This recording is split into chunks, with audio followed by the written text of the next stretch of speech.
Hey everybody, how you doing? Aaron back with you. Today on the podcast we have Jocelyn Brownell. She's in practicum for marriage and family therapy. Trust me, she talks about what that is because I didn't know what it was initially. And also has been working to raise awareness for mental health in subculture. And it was cool because her subculture that she wants to raise awareness for is the gaming culture, which is directly related to what I do. So it was really awesome to hear that she wants to kind of be a part of that world and see how it can really play a role in helping people. And we also talked about how she wants to create a podcast surrounding that subculture and different subcultures. So to me, it's really amazing that I can give people some advice on how to start a podcast and how to create your own content that you can get out there for people, because by no means do I consider myself an expert in podcasting, but I guess I know a little bit now, which I can finally say. And heck, if you keep coming back and listening, I must be doing something right? I don't know. So it was really cool to hear her talk about the therapy side of things and how to separate your own personal beliefs to focus on the client itself, which I talk about very openly about my mental health struggles and my therapist. And it really was very eye-opening to see how it does take a special kind of person to try and separate those personal feelings from what you're doing to try to help the client or the person that you're with. So it was a really awesome podcast. And I was really happy that Jocelyn reached out to me, and I had a very great talk with her, and I hope you guys enjoy this one. Let's roll.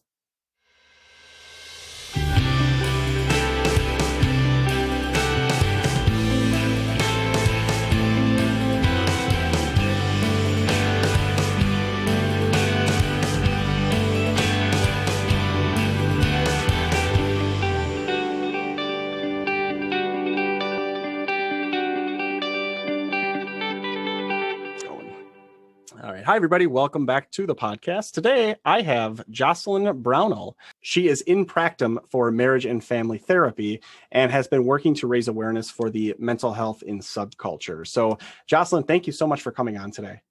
Yeah, thanks for having me. It's really interesting because you reached out to me, and I've had this on a couple other podcasts where people have reached out and said, I'd like to talk about this. And who am I to deny anybody at this point? Because I love hearing people's stories of how they found something and they found me and I'm doing something crazy like a video game outreach director. But so yeah, you reached out to us and said that you wanted to kind of be on the podcast to kind of talk about a lot of the issues that you face as a therapist. Yeah. Tell me how you found our podcast and you found me to talk to. So I'm in my final year and my final semester. So I'm doing essentially my thesis work for my master's. And I kept coming up with all these project ideas. And one of them was to create a podcast where I was learning more about subcultures that seemed to be like underserved in the therapeutic community, and gaming was sort of my first thought. So I just started doing research on like what I could find in the therapeutic community about gaming culture, and there wasn't really a whole lot. So there really isn't, is there? There really is. And so that was kind of what solidified the idea, was like, we don't know who gamers are. We don't know what they need. And that can be really damaging for people. So I decided I would just have to like learn more about it. And so I started listening to podcasts and trying to find stuff that had information about gamers. And then I found your interview on the Mental Health News Radio Network? Yep. Yeah. Mm-hmm. So I found your interview and I was like, oh, this guy's doing a lot of stuff that I would really like to be doing. And so then I looked you up and listened to some of your podcast episodes and was like, well, I'll just send him an email and see if he responds. You make me sound like this celebrity that is not even true at all. Like and that's amazing too, because when we first started this, I from the time I started to where we are now, I remember I was like, I'd love to focus on just mental health and how like certain, like, if somebody had tried to die by suicide or like just really focus on that. And all of a sudden, with just talking to people, I found that we reach such a broader audience by just inviting people on and saying like, let's tell your story. Tell me about you. Tell me about what you do. And all the conversations and all the people and the learning has been just phenomenal. And I'm sure obviously being a therapist, I mean, you can't obviously talk about those things, but it's got to be feel the same way. Yeah, it's an interesting experience. You seem a little bit famous on my side, at least. That's not why I do this, but thank you. That's very nice. So you talk about subcultures. Now, you said gaming was kind of like the big one that's gone underserved, which it has. And I know we've referenced that several times about gamers are often looked at like the people in their parents' basement that don't associate with people, that don't talk with people, which is so highly untrue now with all of the platforms to communicate and to talk with people. So what you said you're writing your thesis on it? Yeah. So I'm doing a thesis project. So my project will be that I'm starting a podcast for therapists to learn more about gamer culture. Wow. Yeah. So hopefully I'll be able to get some gamers on that I can interview and kind of get some of their stories and see what some of their experiences are in mental health, if they have any. Yeah. And hopefully kind of like open up some of those doors for therapists to get a better understanding of like, who are gamers and what do they need and what are we missing? And I think that's very important because like I said, people think gamers are just this basement dweller. And the fact of the matter is I've used gaming in my personal life as a coping skill for a lot of my mental health issues. Not that I just dive myself into it 100%, but it's there to help me if I want it. Obviously, there's a limit to when that's a good or a bad thing, but it's one of my coping skills. And that's where I think it's very important to recognize that. Yeah, that's something that I've noticed a lot as I've started to practice as a therapist, and that I'd noticed previously. I've worked with kids for years. I've worked in mental health for about 10 years now, mostly working with kids. And I've just seen an enormous amount of kids coming in that use their gaming time as their coping time, or connect to other people through their gaming. And like the sense of community is something that's really kind of stuck out to me. But I think there's a lot of stigma about what it means to be a gamer. Like I said earlier, trying to do research on gaming from a therapeutic perspective, from a psychological perspective, 95% of what I found was talking about problematic gaming and like giving all of these like DSM type labels to like how much gaming is too much gaming. And like, it's kind of treated like a drug, like heroin. And it just doesn't seem to be that accurate. Cause like personally, I know a lot of gamers on a lot of different levels, and some of them, that's their community. That's who they go to. These are the people that like hold them and uplift them in their lives. And not because they're sitting in basements, but because, they're living their lives and they're trying to, like, these are grown-ups. Like we're adults now. And it's amazing too, because you bring up two great points that, and like I told you before this started, you'll say something and I'll be like, oh my God, this sparks like 1,000 different areas. But what you said specifically was, the fact that, this is their community. I had a guy on the podcast, Liquor, and he is one of my friends. I've never met the guy in person, but I talk to him almost on a nightly basis through, gaming. And that's what's crazy is that's that. And then on the flip side of it, where you talked about how 95% of like, what you see is a negative to gaming. We do a training that's it's called Video Gaming and Mental Health. And we go down those points of showing the benefits of it and showing the complete negatives of it as well. And a lot of it comes down to the fact of people see negative, but they don't see the reason why. And what we found out was a lot of the reason why is poor parenting or poor management in what you're doing. So if you're an adult and you're playing 20 hours a day, that's a problem. We understand that, but that's poor management. Now, if you're a teenager and you're playing 18 hours a day, or you're playing more than you should, that's poor parenting. And that's poor, so that's the thing. Like, you have to look at it beyond the scope of the game itself. And I think that that's super important for people to realize, especially when we talk about, gaming as a coping mechanism. Yeah. Well, and especially right now, we're in the middle of a pandemic and we can't go out, we can't socialize. And we're seeing on the therapeutic side, we're seeing kids kind of they're forgetting how to play. They're forgetting how to interact. They're forgetting how to be with each other. Yeah. And to have community, and to be able to create that through gaming can be really essential in a time like this when they don't have many other options and they Right. can't be with their friends. To be able to maintain those relationships online or to form new relationships online really can be a godsend in this particular time. Yeah. And I think it's worth looking at. Of course. And especially with the pandemic itself, you've seen mental health on the rise. You've seen suicide on the rise. So maintaining the social skills through gaming is great. But yes, you also have to understand because of it not being in person, you can't forget how to do that either. Right. Yeah. Right. So, and that's just a really interesting, because that's my realm. That's my subculture. So what other specific subcultures do you plan to look into, or what's kind of on your agenda? So I'm not really sure where I'd like to take it long term. Definitely for this project, I'm going to be focusing mostly on gaming. Probably just going to do a short series. And I'm doing a lot of research trying to figure out how subcultures function and how they function within the psychological community, within social services.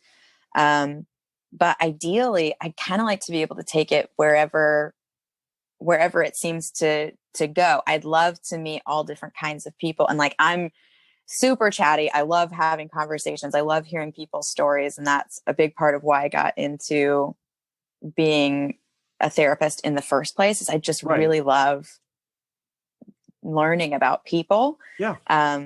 So I think long term, I'd really like to see what different subcultures exist in the world and how they interact with greater society, and what the stigmas or the benefits are, and those kinds of things. I think that's really cool that you don't have a set I want to do this subculture. It's very natural and free flowing when you can have people listen to what you're saying and be like, hey, I'm in this subculture of antique dealers or something, and then find out there's something that's the thing though, because when we started this, we didn't really know who we were going to get in contact with or what we were going to do. But that's the beauty of starting a podcast, is you get to hear so many different people and so many different stories. It's just kind of it's very refreshing every week to hear something new, and I get to learn a ton more. So I think that's awesome that you're starting a podcast for that, in the sense of, your thesis or your project rather. So now, for some people that didn't know, and I actually didn't know this either before we started, you said in practicum to be a therapist. So you told me that it was practicing to be, right? Yeah, it's practicum. So the final year, it's kind of like doing clinical hours if you were a nurse or a doctor or something like that.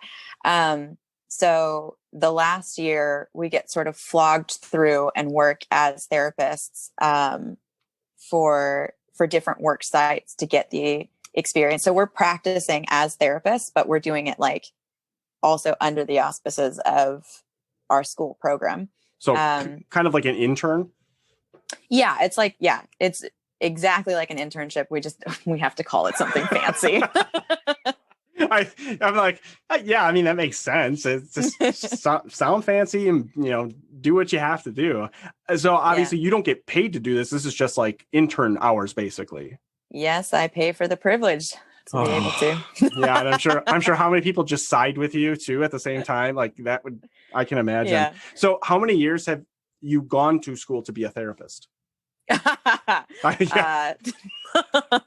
So most programs are 2 or 3 years.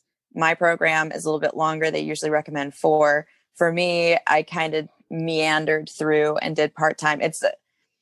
I have an interesting relationship with academics. So I had to kind of take my own time, and learning to be a therapist has been an enormous like internal journey. So I've been in this program for like 6 years. You can say 6 years, but part-time, and that's totally fine though. You don't, Yeah. whatever. I worked, I had job, I was Exactly. Yes, exactly. You're working to become that which you want to be. Yeah. And I think that's admirable. And just admitting the fact that, look, it takes a long time to become a therapist. I personally, like, my boss has every degree under the sun, and she could name off, she's got these letters after her name or these and stuff. But she goes, you don't realize that doesn't happen overnight. It takes for a long time to get those qualifications. And I give you a lot of credit for that. I don't have the time or patience to do that at all. Yeah, I think there's a couple of ways that you can go about it. You can either go full bore into it and just like focus in on the learning and the moving through the program, or you can kind of you can try to find the balance. And for me, having to find a balance was important because it was a lot of like really deep internal work, not just learning the basics of how to provide therapy for a client or a patient, but how to be a more therapeutic person and like become the kind of person who can facilitate change in other people. How hard is it? Because as you're talking, I think about it. I go see a therapist bi-weekly, but that's for my anxiety and my depression issues. How hard is it to disassociate yourself from what they're bringing to you into your own personal life if you've experienced something, and stay so focused and rational on what you're trying to guide them to be? Does that make sense? Yeah. I think it depends on the person.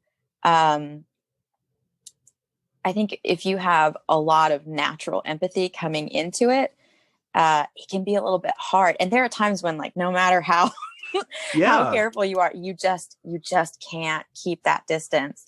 But it's definitely something that's a regular practice. Like for me, I have rituals that I move through, moving from client to client or from site to site, and then moving from work time to home time, which got a lot weirder having to switch everything over into doing things remotely. Yeah.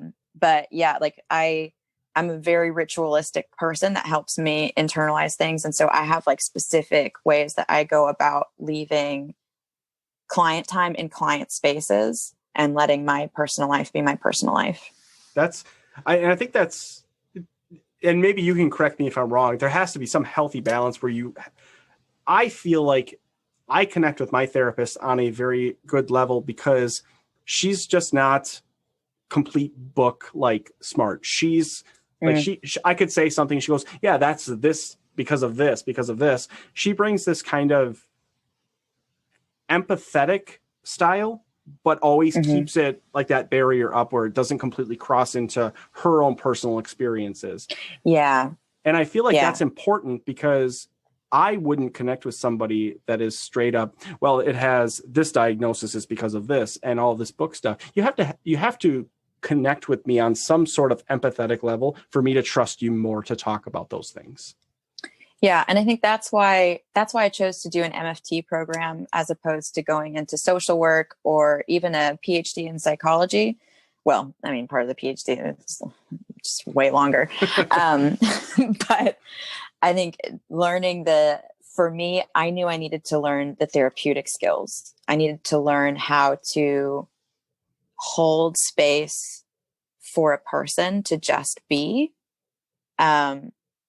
And those are things that I struggle with a little bit more because I came in very analytic and very clinical. I'm a very left-brained kind of person. So I like the puzzles. I want to hear all the symptom lists and like get the whole history. And even now, like this is what I struggle with right now in practicum is that I get so caught up in the assessments and I'm just like focusing in on like, what's the exact right diagnosis? And like, oh, but these other things. Yeah.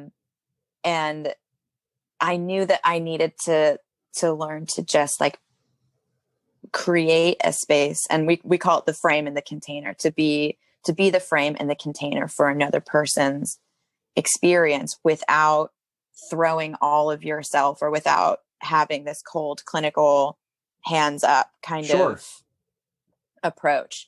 So to be your whole self without like impacting another person, like over influencing another person, to just be able to like sit there with them in their experience. That was something that I really wanted. I think you used the right word that I was trying to find, is over influence somebody, because I feel like it's probably, for me, now obviously not going through anything, if somebody's telling me a problem, I would either A, try to fix it in a sense of like providing a suggestion, or B, being like, if I was you, I would do this, as opposed to really thinking of something that you're taught or a clinical way to do it. So that's why, long story short, that's why I'm not going to be ever a therapist, because I'll probably overanalyze the shit out of everything. But, and I think that that's really important too, that people realize that, because therapy's not easy, because you do hear a lot of people's problems, and that's a lot of baggage that not necessarily that you carry with you, but that's got to feel a little bit of like overwhelming at the same time. Yeah. And I think for everybody, like what your like trigger point is different. Like we all have our own biases and our own things, and we can't keep ourselves out of the room. We can't not be who we are. So something's going to get to you. Yeah. Something's going to stick in your craw, and you're going to miss things. Like when you have your own set of experiences, you have all of these lenses that you're looking at the world through, and it's not their lens. Right. And so you can miss things like that are super important if you're not learning how to hold that space, if you're not like actively practicing on just like letting them be who they are. Right. And it's funny too, because as you're talking, I feel I learned this in a training or something. Some point in my life where was when somebody is saying something or teaching something, the immediate thing that people do is, where have I associated what you're teaching me in my life so I can resonate with what you're saying? And it's selfish as it sounds. Every time somebody teaches you something or is trying to help you with something, it's selfish for me to say, yeah, I've done this, because you don't know anything else. So yeah. I don't know if that makes sense or not, but it makes sense in my brain, where it's like, it's just, no, it's gotta totally be hard true. To do that. Like that's how, in normal conversation, in normal relationships, that's how we relate to each other. That's how we resonate, that we have similar experiences, and that like, oh, I can kind of understand this feeling because I've gone through this similar thing. And that's perfectly normal. But in normal everyday relationships, it's a back and forth. It's my experience and it's your experience. And in a therapeutic relationship, my experience is not important. Your experience, like as the client, your experience is the thing. It's the thing in the room. It's the thing that needs all of the attention. Yeah. So you have to learn how to kind of like pull back. Like it's not your job to fix. It's like therapists don't fix people. They provide a suggestion, and maybe we have skills, we have technique, we have all of these things, but there's all these studies that have been done about therapeutic factors and what helps facilitate change in therapy. And the main thing that happens in the room, the most important thing that facilitates the most change, is the therapeutic relationship. Mm-hmm. How does the therapist relate to the client, and how does the client relate to the therapist? If our relationship isn't good, then we're not going to get anywhere. Right. Absolutely. I just being a client in itself with my therapist, I can see that. Believe me, if she and I didn't click on a level, I'd be like, sayonara, I'm gone. I'm not doing this anymore. But I want to keep coming back, because she provides me with maybe a guide to say like, okay, look at it from this angle. And I've said this on a previous podcast too, that my therapist, I've always said, is I come in with a bunch of yarn that is just strewn about, and like, I have no idea what to do with it. And I say, here's my string, place it back up into a ball for me. And she'll provide me with this guide to like do it myself. And it's like, okay, that makes sense. And that's why I feel like people should not feel so stigmatic about therapists either, because I am very open about saying I go to a therapist because it helps me function in everyday life. And I didn't realize that until I was 28 years old, that I needed to do that. And I think, and you said you're a child therapist, correct? So I'm kind of I'm kind of a catch-all. I have a lot of history working with children. Right now, one of the practicum sites that I'm working at, I'm working with kids. But previously, I got started as a drug counselor. Okay. So I was working with teenagers on probation mostly, doing groups with them, like group drug intervention stuff. Sure. And then that was not enough. So I started this program and ended up getting a job as a therapeutic behavioral coach. So now I'm still working with kids, but these are kids that have specific sets of behaviors that are like really aggressive, like they have like ODD or like intermittent explosive, like they're kids that have really distinctive behaviors that interfere with their ability to function. And oftentimes interfere with their ability to maintain their home placement. So they're about to be pulled out of their parents' houses, or they're about to be moved from foster care to group home care, and like moving up levels of care. Then my job is to sort of like swoop in. So I just kind of like hang out with these kids and work with them on like learning skills. And I'm with them a lot. So it's almost closer to being a one-on-one, where like normally in therapy, you would see your clients once a week, maybe twice a week if things are pretty rough. Or every other week. But with TBS kids, I'm with them like 8 to 12 hours a week. So that's very intensive, and it's a lot of stuff going on. When I was a police officer, we had people that were very similar in that aspect. Like, and I can remember one child in particular where we would call there for aggressive behavior at least twice a week, or twice every my 5 days of working. And we would work with the therapist that would be at the house, and they would explain everything. And so I can kind of relate to you on that level, where I made a lot of those calls. Exactly. Yeah. Exactly. And but that is needed. And I think I can only imagine with the pandemic that things have all probably gone much higher in the sense of needing those kinds of services as well. Yes. And I think that's very important that people recognize that. And again, not to shame people for that, but also to recognize that we're going through something that nobody's ever gone through in their entire lifetime. Exactly. I mean, unless you're super old and can remember something from, really old days. Yes, exactly.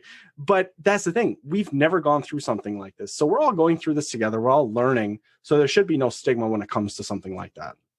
Oh yeah. It's crazy right now. Everything is just, I mean, over here, like being in California. I was just going to say, you're in California.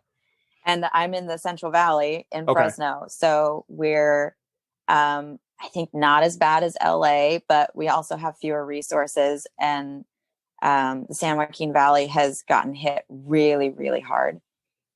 We've been really struggling. We were at like full capacity with our ICU beds for quite a bit of time, and things were starting to get real scary. Yeah. So yeah, and as a TBS coach, we're still going out into people's homes because that's where it's needed. And we're doing things remotely for a while, and now we kind of do like a mix, but we just can't. I mean, it's so much more needed, and we're seeing behaviors in kids really escalate. And then on the therapeutic side, I'm seeing more people coming in with depressive symptoms, agoraphobia, like all kinds of things. Yeah. That and really need. That's really funny you say that, like the agoraphobia now I don't know the clinical term, but it's mostly people that are afraid to leave their environment, correct? Okay. Yeah. I can totally see why that would be on a rise, because I was at home for 6 months really left the house to go grocery shopping, and that was about Yep. it. It Yeah. was really nerve-wracking for me to come back into my office and start to interact with people again, to just go to work, quote unquote. Yeah. So I can only see how that's got to be a problem coming up with people. Yeah. And it's coming up with everyone. Like you said, I had very similar experience. The first time I left my house to go see a client, to go into their home, I needed a minute. Like, yeah, I drove over there and I was like, you have to psych yourself up to just go into somebody's house. This is normal. I do this all the time. I'm going to be fine.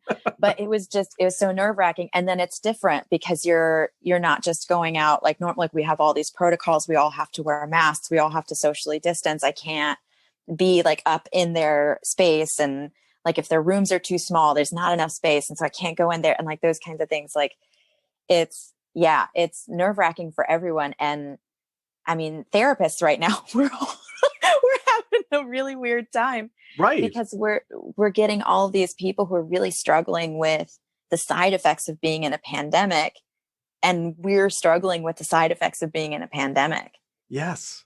Yeah. It's really interesting to hear that from a therapy side, because yeah, you're helping people cope with the same thing that you're dealing with, in the sense of, you don't probably know how to always deal with it either.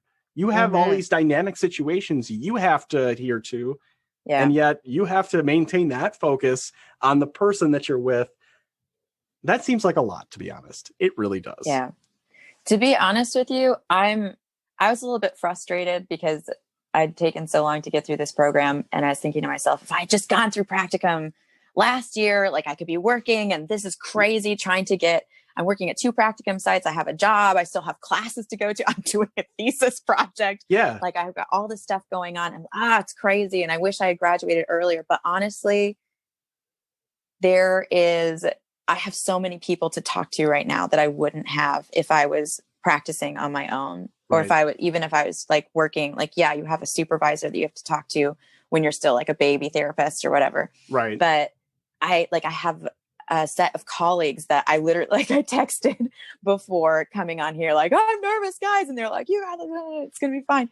And like, I have colleagues that I'm sort of like forced to talk to. And I have 3 sets of supervisors, and all of these different like catches for me to help. And like, nobody knows what we're doing. Like, we have no idea. So we're all kind of in the weeds together, but there's a much stronger sense of community being in school still. And at the end of the day, I have to be really grateful for that, because I don't know where I'd be if I was more on my own. I was just going to say, I feel like the experience of going through this, as opposed to you, let's say, graduating last year, where you didn't have to go through this, that's got to be, one, and I'll say this, when you get to the end, in hindsight, you're probably going to look back and be like, I was really happy I did it during that time because of how much more I've learned. At least that's how I would view it. Oh yeah. We're going through all these, we basically had to rebuild the concept of providing therapy from the ground up. I mean, it was still a debate until the world shut down. It was still a debate about whether or not remote therapy was even ethical. Sure. And like, there are lots of people on both sides, some people who refuse to provide therapy in any other way except in person. Sure. And now there's no way to do that. There's no way that that's feasible. So we had to really change a lot of mindsets really quickly. And like some of the people that I work with and my instructors and that really kind of like held tight to this is the frame, this is the container, and this is how therapy is done. And they're having to struggle with like what are we doing now? So it's really good to be there in it with, excuse me, with other people who are kind of having the same issues, where like, as a therapist who's just starting out, I have no idea what I'm doing. Like, I'm just hoping no one dies. I think that's valid to think that. Yeah. Yeah. And I mean, there's a lot of fear that goes into it sometimes, because it's a big weight. And I think the program that I went through really emphasizes that there's a big weight that you're carrying. Mm-hmm. It's something that you're taking on. It's not just a job that you show up for. It's not just a thing that like gets you a certain type of pay grade, that you're holding people where they need to be held. And that's really hard to do. It's not something that you can really teach. It's just something that you can facilitate. So learning to be a therapist is in itself a therapeutic process. I mean, I've been in therapy for years.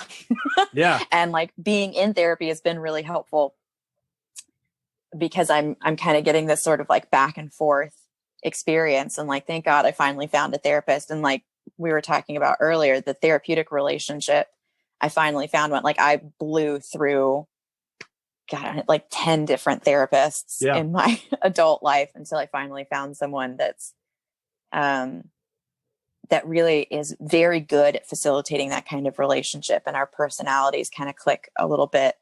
But she's sort of like this weird shaman type lady. Look, I can't judge anybody for anything that people have done to get through this. So I get it. I mean, to me, she's also a marriage and family therapist. And so she knows what it is to go through all of the things. And she really is just sort of like a magical person to me. Like she's very spiritually based, just like sort of generally spiritually based, and a feminist therapist. So we have all of these different ways that we can kind of like work and rework what I'm going through and what we're all going through. And so we have these sort of like little opportunities to talk to each other as colleagues, but also to be in a therapeutic relationship. And that has been to still maintain wonderful. That kind of, to maintain that relationship, basically. Yeah. Okay. Yeah. I'll always go back to how important that is. You know, you have said you've gone through roughly 10 people, but thankfully, you know, I didn't have to do that. And I'm very thankful I didn't, because to tell my story, to tell things over and over and over again is super frustrating to me, to have to explain to a new person what I'm going through. And then you're not working out, go to the next one. So for people to do that, I give them a lot of credit, because I can't imagine what that's like. I can't. Well, I think we see a lot of times people will try out therapy and then they'll just sort of like pick a person, or their insurance just gives them a person, or, you know, you get kind of like, you get what you get. And I think we think about it in terms of like finding a doctor. You know, you find a doctor, they can do the things, they do the doctor things. Right. But with a therapist, it's a little bit harder. And if you get the wrong one, it doesn't necessarily mean that they're a bad therapist, but you might not click. Like it just might not be the relationship for you. But it's super easy to look at that and say like, oh, well, therapy isn't for me. Therapy isn't working out. And that's something that we have to deal with a lot, that like people come in with their own notions because they have bad experiences. And sometimes therapists are just bad therapists. Like we're not always the best. That's kind of the other question I had too, was on the flip side, if somebody says, this isn't working out, how do you feel as a therapist? Like, do you feel like, oh my God, I failed this person? Or like, it's just, do you have to put yourself aside from that? Or you're maybe the best therapist and it's never happened anymore. Yeah. For me, I have a lot of like imposter syndrome stuff. So anytime anything goes a little bit wrong, I'm like, oh no, I ruined everything. Yeah. But yeah, it's definitely something that I have to work on to keep the distance in all aspects. Yes, like you're holding space, you're facilitating this relationship and you're facilitating change. And it's this very big, important thing, but also you're still just one person in this person's life. Right. And they have all of their own thoughts and feelings and experiences. And it's never just one person. You're not the difference between life and death. You're not the difference between a working relationship and a broken relationship. And so you kind of have to keep a balance between recognizing the weight of your influence and the difference between that and like being God, basically. Right. This is just very interesting to me. It really is, because just as a client, I guess it's the best way to put it. As a client, it's very easy for me to see what a therapist can do for me. But hearing it on the other side of, there's a lot more technicality and weight that I don't see with my therapist every couple of weeks, where I'm sure she has to kind of divulge all of this into one little package, but there's a lot more to it than what I see on the surface. Yeah. And I think that's pretty admirable. And like, I'll just associate it with when I was on the road and I went to a call. You don't see the whole report that I have to write after that. It's a long report, Yes, exactly. And I think that's the best way I could associate it. And there's a lot of behind the scenes work that I think in many jobs that people don't see and people don't get a lot of credit for. So props to you for that, because that's not for me. Not anymore. Ever, maybe. So I feel like having people in completely different situations, you have this incredible story to tell people. And it's the road to becoming a therapist, which I'm sure is, like you've explained, it's not easy, but how interesting it is. And I think a lot of people, maybe people who are thinking about going into therapy, realize that there's a lot of work in it, but I'm sure the end result is worth it. Yeah, I think there's a lot of stigma in all of the things. Anytime you're talking about like a small group of people that the rest of the world is looking at, there's always some kind of stigma attached to it.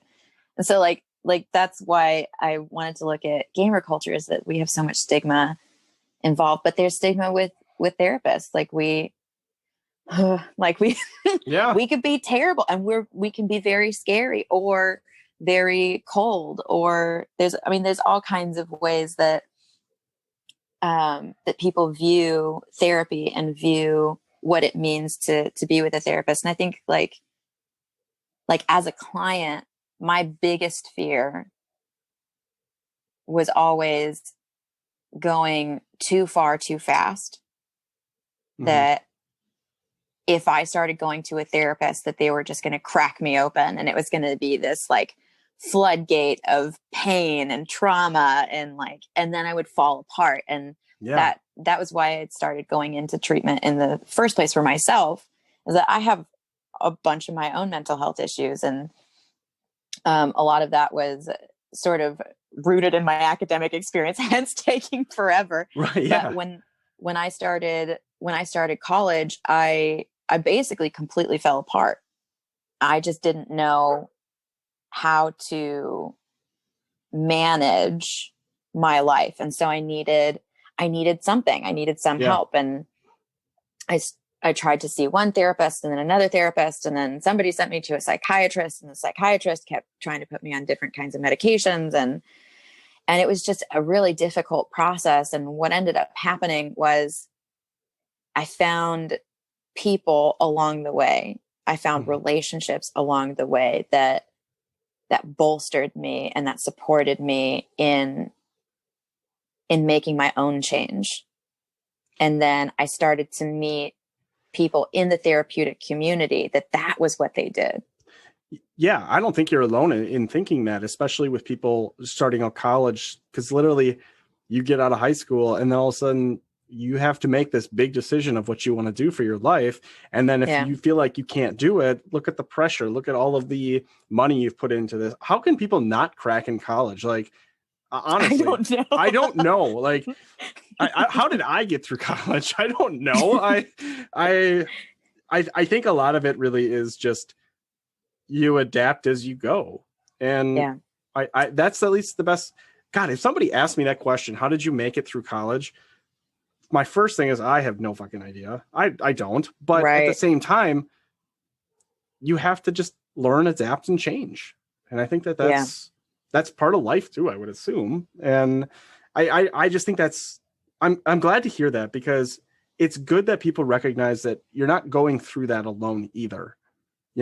Many people go through the same thing. Like, I at the end of every podcast, I say, you're not alone. And how true that is now that I'm just recognizing the fact that I say it every week, but it's the truth. You're not. And I think that that's super valuable for people to hear. Yeah. Well, and for me, I found gamers. That was, like, those were like, ending up in the therapeutic community was more about looking at myself and like what kinds of things I can offer. But the community that I found were a bunch of different like nerds. Like, I'm kind of a weirdo, and like I had social struggles growing up. Like, I wasn't the cool kid, but I wasn't like a cool subculture kid either. Like, I just wasn't anything. I was just kind of annoying, I think. So I really struggled with like building relationships. And so coming out, I had taken a year off of school after I graduated and traveled around, and I was like, I'm gonna be a cool traveling person. You're right. Right. And then came back and went to college, and I had all of these things that had been kind of built up. And then I'm throwing myself back into like the quote unquote normal life that I thought I was supposed to be living. And I had never really learned how to live that way. Right. I just hadn't. I'd been sort of skating by with whatever structure someone could throw at me. And then I'm in this like unstructured zone where I can do whatever I want. And so what I immediately did was fell apart mentally and dropped out of school. So it was a huge mess. And what I ended up finding were people who were super into games. And I'm not like a crazy gamer. Like, I'm really, really bad at video games. Like, really, really bad. But I can't shoot for shit. I cannot do it. But the community really lifts you up and says, it's okay. Yes. But all of my little gamer buddies, they were my friends, and they loved me, and they weren't strangers to what I was going through. That is exactly one of the messages we always try to bring, is that, look, you find the community that clicks the best with what you're going through. And even if somebody isn't, it's still the community that's going to lift you up and be there for you when you feel like nobody else is. And God, just as you were talking, I'm thinking, how the hell did I make it through my life at this point too? Like, seriously, like, I think about it, everything that I've gone through up to, I'm 34 years old today, and I have absolutely no idea how I made it through my 20s now that I think about it. It's just, I have no idea. I said, thank God I made it. We're just glad we survived. That's exactly it. Oh my God. That's such a good point too. That's a good point. That's a great point to end on anyway. But so I do ask a question on the podcast to ask every single guest, and you can take it however you want. And I definitely want to hear your input on this, but what's your advice for anybody that's ever been in your situation or has resonated with something that you said? I guess find your tribe. Find your tribe. And if it doesn't feel right, keep looking. They're out there. Oh, that's good. I like that a lot. That's a good answer.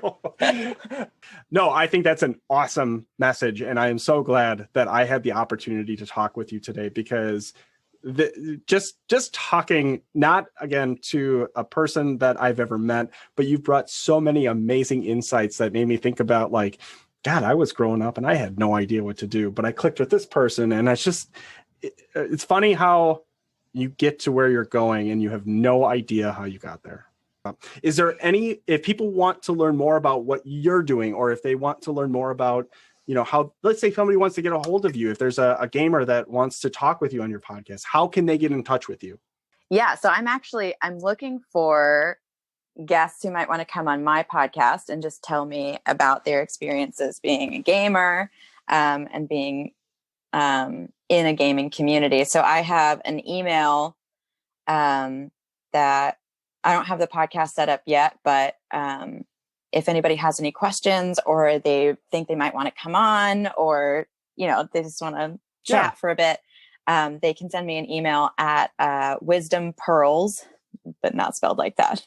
It's it's pearls like Fritz Pearls, which is like super kitschy therapist-y thing. I'm a Gestalt therapist. I don't care. So it's wisdom, wisdom.perls